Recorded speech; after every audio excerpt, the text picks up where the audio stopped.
안녕하세요 여러분, 강지연입니다. 지난 영상에서 17년간 승려로 살아온 마지막 승려의 이야기가 담긴 책을 소개해 드렸었는데요. 오늘은 그 2탄으로 광호님이 지은 가시를 거두세요 라는 책입니다. 저는 이 책을 보자마자 가시라는 단어에 꽂혀서 처음엔 이북으로 알게 되고 이북으로 보다가 줄을 그을 게 너무 또 많더라고요. 그래서 또 바로 구입을 해서 읽게 됐는데요. 여러분은 가시 하면 어떤 게 떠오르시나요? 장미꽃에 있는 가시도 떠오르고요. 생선 가시도 떠오르고요. 말을 하는데도 가시가 돋친 사람들이 있죠. 뭔가 가시하면 그렇게 좋은 영향을 미치는 게 아닌 것 같다, 이런 생각이 들잖아요. 좀 부정적인 이미지가 있어요. 띠지에서도 이런 표현을 합니다. 우리가 가지고 있는 가시가 내 눈물이 굳어서 뾰족해진 얼음 송곳이라는 표현을 하거든요. 참 우리가 나를 보호하기 위해서 가시도 좀 세우면서 이렇게 살아가죠. 근데 그 가시가 내 눈물이 굳어서 뾰족해진 얼음 송곳이라고 표현하니까 왠지 좀 짠하고 약간 좀 토닥여주고 싶은 마음이 들더라고요. 조금 그 가시를 걷어도 안전하다, 이런 생각을 해보라고 스님은 말하고 있는데요. 어떻게 하면 그렇게 뾰족해진 가시를 조금은 좀 이렇게 거둘 수 있을까? 이 책을 통해서 한번 살펴보겠습니다. 한마디를 해도 편한 사람이 있고 한마디를 해도 불편한 사람이 있잖아요. 그 불편하게 말하는 사람은 왜 그럴까? 그 이유가 뭘까? 사람은 누구나 다 이유가 있을 거다라는 얘기가 나옵니다. 뭔가 항상 부정적이고 삐죽거리고 하는 부분들은 이유는 있겠지만 그렇게 비춰짐으로써 사람들을 좀 떠나가게 만들고 그 사람에게 가까이 다가가기 어렵게 만들고, 그렇게 되니까 이유를 알고 좀 해결책을 찾아서 내가 약간 좀 둥글둥글한 사람이 되면 좋겠다, 이런 생각이 좀 들었어요.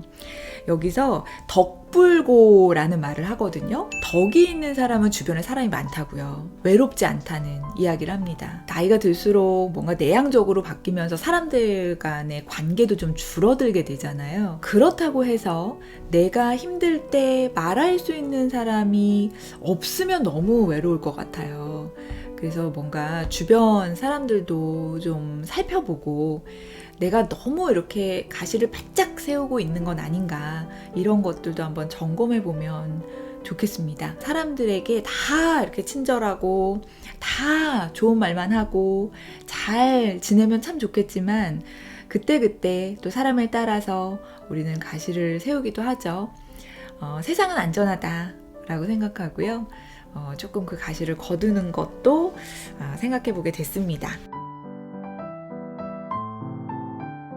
혹시 점 보는 거 좋아하시나요? 이제 새해가 되잖아요.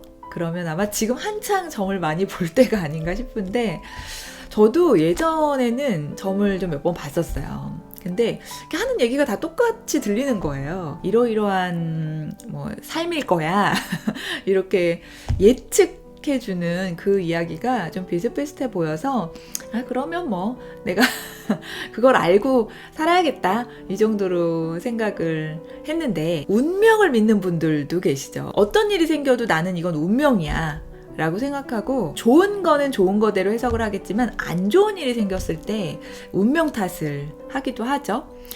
이 책에서는 운명을 바꾸는 길이 부적이나 어떤 요행으로 되는 건 아니다. 핵심은 내 마음에 있다 라는 이야기를 하는데요. 그렇게 이야기하는 이유가 수천 년 동안 인간의 운명을 연구한 성각자들이 이런 말을 했다고 해요. 운명을 만드는 것도 마음이고 운명을 바꾸는 것도 마음이라고. 내가 좀 후회되는 일, 내가 못해서 아쉬웠던 일, 그런 것에 좀 더 포커스를 맞추는 분도 계시고, 어떤 분들을 보면 나 잘 살았어 이렇게 만족감을 표시하시는 분도 계시거든요. 내가 어디다가 초점을 좀 맞춰볼 건가 하는 것도 결국은 내 마음이라서요. 여러분들이 한 해 마무리하면서 잘했던 거 좀 인정해주고 좀 부족한 거는 내년에 보완하는 계획을 세우시면 되니까요. 결국에는 모든 일은 내 마음이 하는 거다라는 걸 한번 새겨보시면 좋겠습니다. 저희가 지금 이제 월드컵 기간에 축구 보잖아요. 축구하면서 선수들을 막 응원하는데 항상 이럴 때는 우리나라 선수들의 그런 결집력 그리고 팀워크 이런 것들 생각하면서 훨씬 더 많은 것들이 발휘될 거다라고 생각을 하죠. 그러면서 할 수 있다를 외치거든요.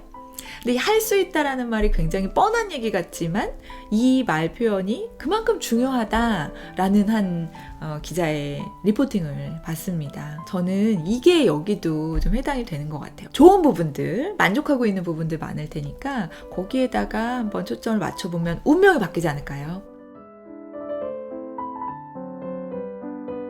마지막쯤에 가면 행복에 대한 이야기를 합니다. 진정한 의미의 행복이 뭘까? 이런 얘기를 하면서 평범한 일상이 최고의 행복이 아닐까? 이런 부분이 나옵니다. 맛있는 음식 먹고 좋은 사람들 만나고 좋은 이야기도 듣고 재밌는 것도 보고 우리가 그 평범한 일상보다는 뭔가 어디를 가서 즐기고 뭔가를 사서 만족감을 느낀다. 행복하려고 이런 것들을 한다. 라고 생각하는 경우가 많죠. 그냥 숨 쉬고 내가 먹고 자고 할 수 있는 부분들에 행복을 느끼면 좋겠다는 생각이 들고요. 순간의 알아차림도 강조를 많이 하고 있거든요. 지금 이 순간을 보내는 이 순간의 행복을 한번 알아차려보면 어떨까. 이 책에 제가 너무 이제 와닿는 그 구절이 있어서 이건 좀 읽어드리고 싶어요. 이게 무주의 맹시, 변화 맹시라는 그런 용어를 이야기하는데요. 무주의 맹시는 아무리 눈앞에 있는 것도 우리가 주의를 기울이지 않으면 보이지 않는 현상이고요. 변화 맹시는 주변 사물이 변화했는데도 그런데도 쉽게 우리가 알아차리지 못하는 현상을 말합니다.